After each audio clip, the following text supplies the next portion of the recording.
Like a good boy, you and I have listened to our high school guidance counselors. You better get your grades up. You don't want to be fixing toilets the rest of your life, do you?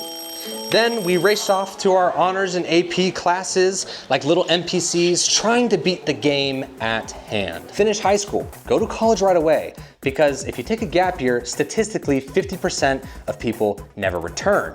Now, go choose a major of something that you believe you could work in for the rest of your life and enjoy the experience. Meet a girl, drink some beer, and get a little bit of education along the way. And once you've maxed out all the student loans the bank will approve, go get that job that was never promised. Wait a minute, that's not as easy as they once made it seem. Now I'm working a job I don't even like, and it doesn't even apply to my degree. Aha, that's when you realize they sold you a picture and not an ambition. A picture of you sitting at a desk, working on a computer. But you win, they say. You work 9 to 5 without ever having to break a sweat, something 100 years ago they could have never even imagined.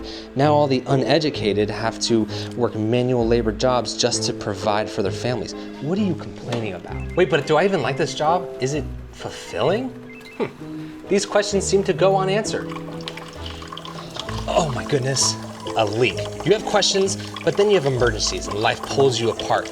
And I need to figure this out because I can't have a leaky toilet or a faucet or whatever it is for too long. So I'm gonna call someone that knows what they're doing. Now, educated man has to sit around and wait for uneducated man to fix my problems, like a toddler waiting for his father to come swoop in and save the day. Then uneducated man comes to save the day. With his box of handy tools, he solves the problem. Problem fixed. Surprisingly easy. Now I hand over my checkbook to him, and it was also surprisingly expensive. That prompts a little bit of research. How much do plumbers actually make? Plumbers have a median salary of $61,000 per year nationwide. That means being a plumber outpaces the median income nationwide by double. Now, while that might not be impressive to you, it's statistically impressive to 50 to 60% of Americans. Now that begs the question, why is fixing toilets for the rest of my life not a reasonable career path for the guidance counselor? Well, the short answer is that high school staff are more like salesmen with a quota, selling a junk product just to turn around and beg on their knees to the government for more funding after their destructive results. Now, this lie that we've all been sold isn't just hurting your future career path and how much money you'd make, although that's one of the things. It's also hurting your brain as a man.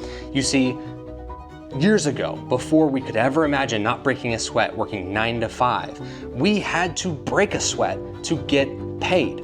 But along with that, it was a lot of very practical skills. Welding, electrician, construction, woodworking, carpentry, all of the sorts. And while you may have been building a massive skyscraper or a factory or a farmhouse, you would then go back home and have those skills for life. You could use them in your own space, for your own benefit. And these are skills that are used today, that were used 50 years ago, that were used 100 years ago, that were used 200 years ago, most of them. And that being said, the skills we have today aren't as transferable. This is where we start to see the concern rise for our future.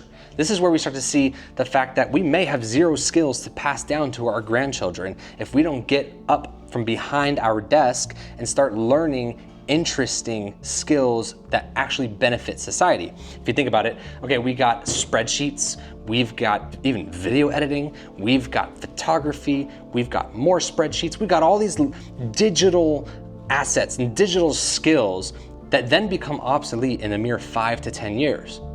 If you spend your entire life working in a certain software, or your entire 5 to 10 year career in a certain software, you kind of have to move to the next one, what skill are you actually going to pass down to the next generation? This is where it gets a little concerning. We're not only becoming skillless, we're also robbing ourselves of the ability to pass down valuable skills and lessons. And then you're stuck with a person like me, raised in the suburbs, not really knowing how to do anything, and then I'm learning it all from scratch at 26 years old. Walk with me. Here is where it gets a little interesting. Because then I bought this puppy, and it's not nothing. It's a little miter saw, and Ryobi is maybe made fun of in the tool community, but I don't mind. It gets the job done.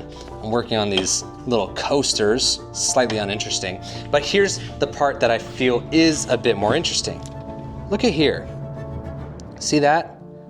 When I started woodworking, I started noticing there's a lot of numbers involved. There's a lot of intellect involved.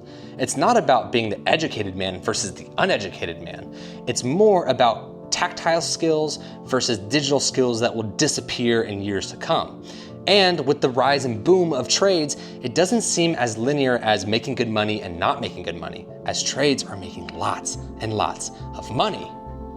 So, as we continue with our digital desk work, we begin to lose these valuable skills that we find in carpentry and metalwork and electrician and just general construction. And we have nothing to pass down to our children. While this still requires intellect, there is no difference in the intellect required for a desk job versus manual labor. At this point, when I'm setting degrees on this miter saw to kind of see the angle that I want to make the cut, and then I got to measure everything out with a speed square. I mean, this is a cheap 3D printed speed square, and it's got more numbers than I deal with in my day-to-day life as a 9-to-5 desk worker. And the person that opts in for this sort of career path is now creating a skill that they can pass down for generations and generations and generations.